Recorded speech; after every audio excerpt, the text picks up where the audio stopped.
On the brink of the Great Depression, at a time of unrest and financial uncertainty in our nation, Annie Dove Denmark accepted the daunting task of being president of Anderson University.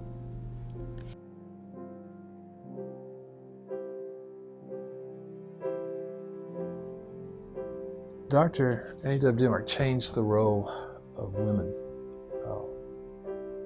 across the nation. In 1928, Dr. Annie Dove Denmark became the first female college president in South Carolina. This was less than 10 years after the 19th Amendment was passed, which was the amendment that gave women the right to vote. And at that time, women just weren't college presidents. In fact, there was a social stigma against women leading.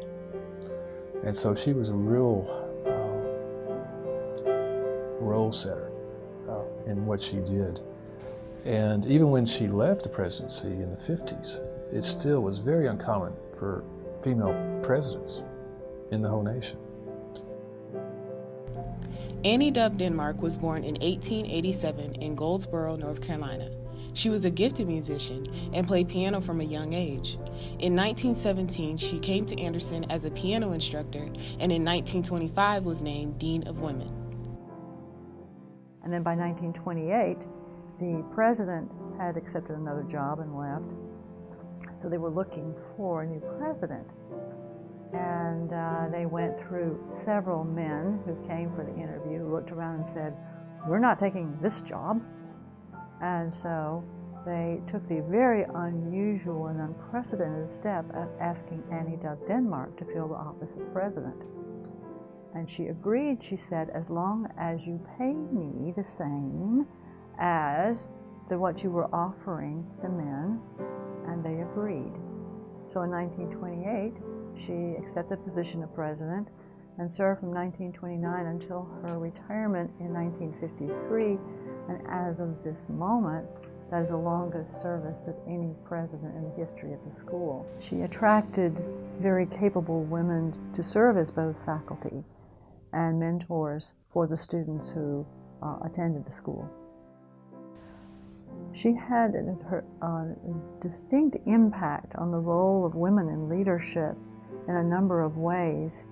Not only her influence as a teacher, but also the young women of her era were a feisty, adventurous group. I did my dissertation on a popular writer of the 1920s by the name of Vera Brittain, who was about the same age as Annie Dove Denmark. And they were eagerly taking advantage of the new opportunities available to them in education. The war had opened doors in occupation. With the women's movements now, the vote, more public participation. And these young women were eager, adventurous, feisty, and willing to take on responsibility. And I think Annie Dove Denmark fits that picture very well. Annie Dove Denmark was a leader in innovation, constantly pushing to keep Anderson University relevant in the quickly changing times. Over those years as president, she not only led it through very difficult transition, paying off the debt in full, by the way, during the Depression, and leading a major change at the Baptist Convention, because the Baptist Church of South Carolina supported this school, and leading the change to a new idea she had encountered at a conference. And the new idea was a junior college.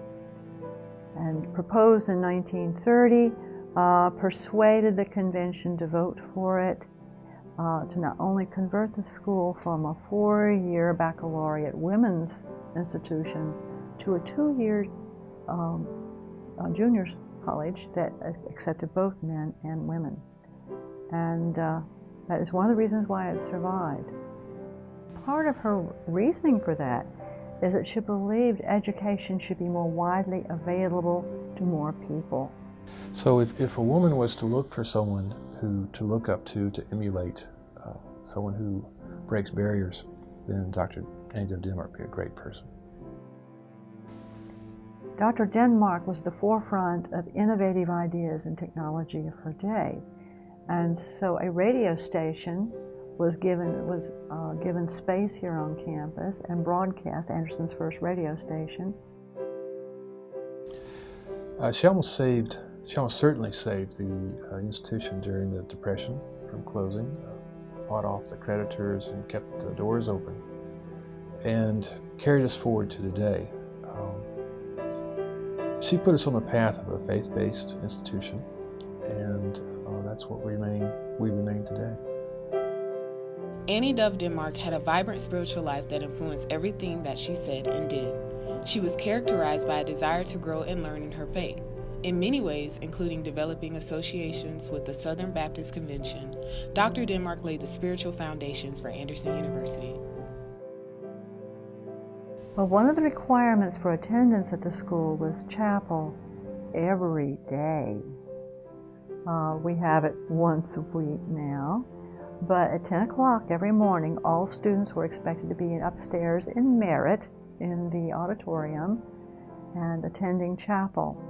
And as a pianist herself, music was an important part of it, but she would collect clippings, jot down ideas. We have notebooks that she kept of all the ideas, and she presented the chapel messages herself.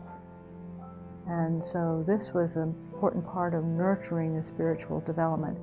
Also, the standards and requirements of the school reflected the biblical standards of both the Baptist Convention and the community. You have all the power of God to lean upon, and that is more than enough for anything. Where would we be today without Dr. Annie Dove Denmark? Well, we wouldn't be here. I don't know what would be here, but there might be something, but it just wouldn't be us.